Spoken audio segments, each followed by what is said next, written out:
Students, theory of company में आज हम इम्पोर्टेंट टॉपिक पढ़ेंगे। टॉपिक का नाम है part 30 doctrine of constructive notice. Important topic है इस वीडियो में। डॉक्ट्राइन यानी कि क्या, थ्योरी। कंस्ट्रक्टिव नोटिस यानी कि नोटिस मतलब किसी चीज़ की इंफॉर्मेशन।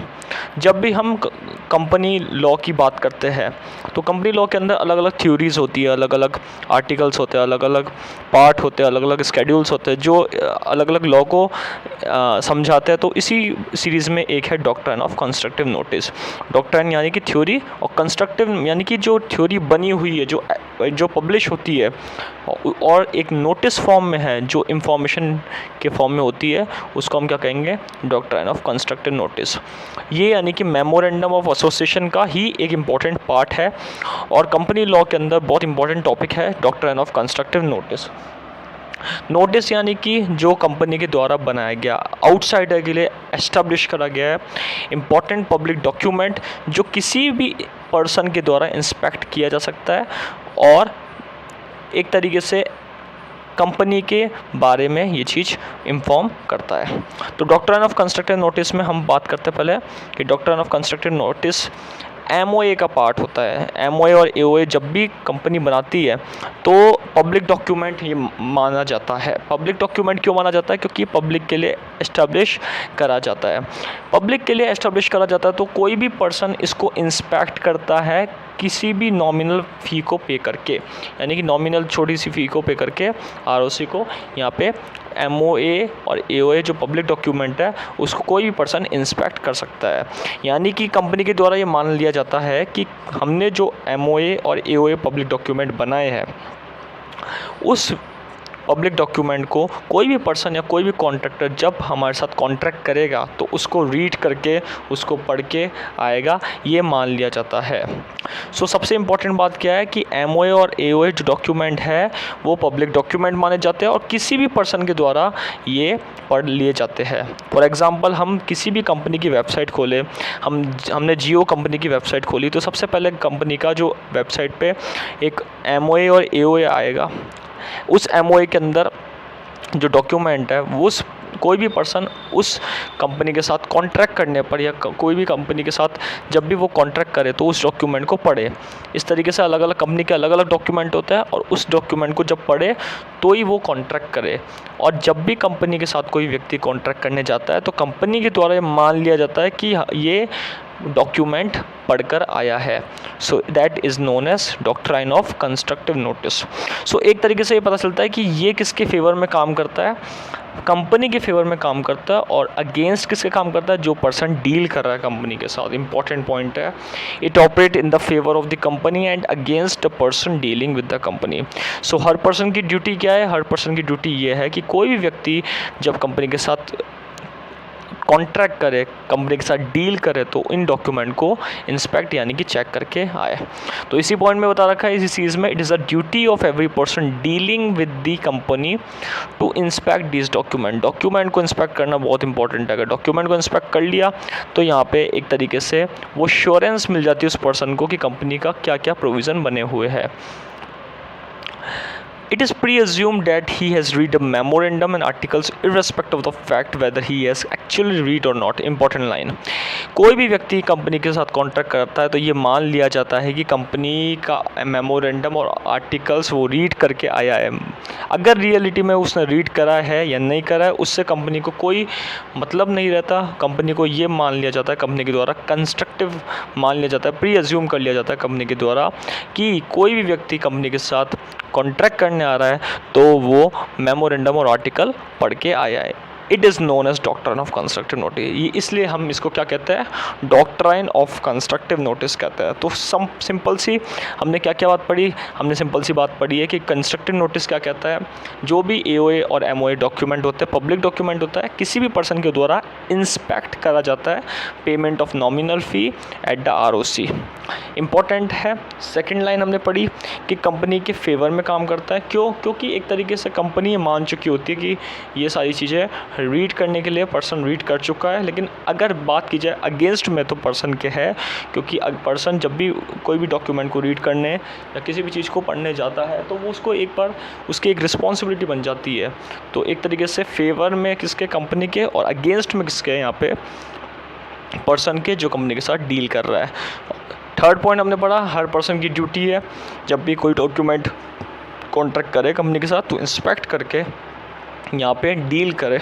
और फोर्थ पॉइंट हमने क्या पढ़ा कि कोई भी व्यक्ति मेमोरेंडम आर्टिकल को पढ़ेगा या नहीं पढ़ेगा, कंपनी मान लेती है कि उसने ये चीज़ रीड कर ली है, और इसी को हम क्या कहते हैं, doctrine of constructive notice. Legal effect क्या है इस डॉक्ट्राइन का कि कोई भी व्यक्ति ट्रांजैक्शन करेगा उसके ऊपर लीगल इफ़ेक्ट ये आएगा कि कोई भी व्यक्ति ट्रांजैक्शन कर रहा है, मेमोरेंडम और आर्टिकल को पढ़कर आया है, ये बात कंपनी के द्वारा मान ली जाती है, और that is a inconsistent with the provision, वो प्रोविज़न को रीड करके आया है। इसी का एक केस हुआ था जो है कोटा वेंकटम स्वामी वर्सेस चिंता राममूर्ति और वेंकट स्वामी का ये केस हुआ था। इस केस में क्या हुआ था कि कोई एक कंपनी थी, एक यहाँ पे कंपनी थी,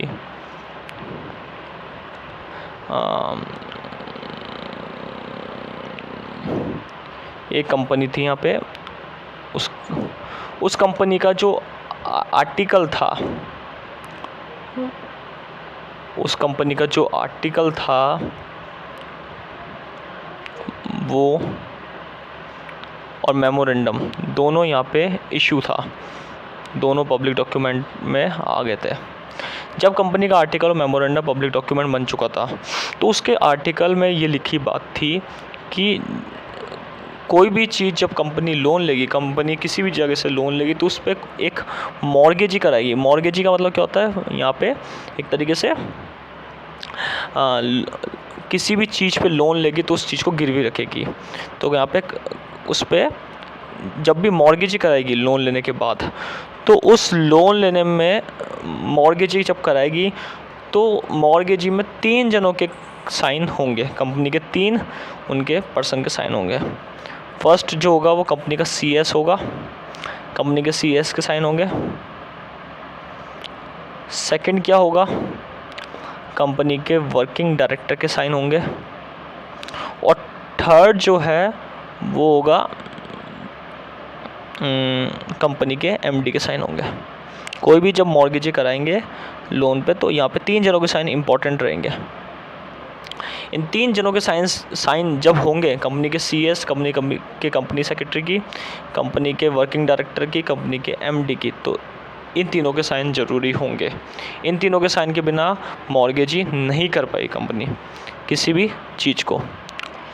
तो यहाँ पे जब इन तीनों के साइन होंगे तो ही वो चीज़ मॉर्गेजी होगी और फिर उसका पेमेंट होगा।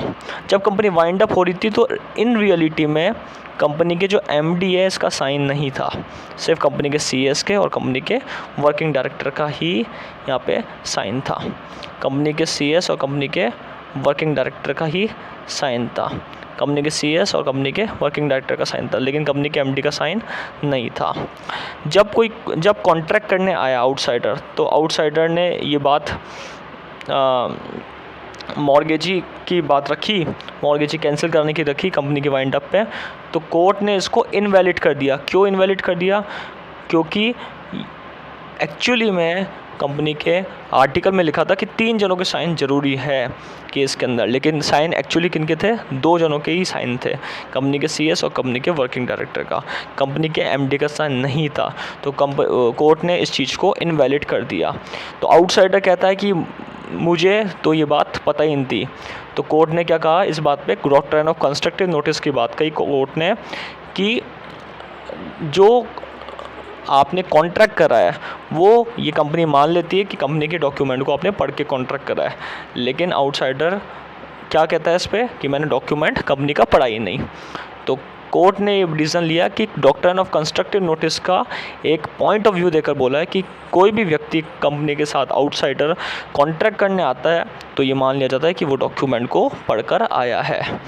तो इसमें यही पॉइंट सारा बता रखा है।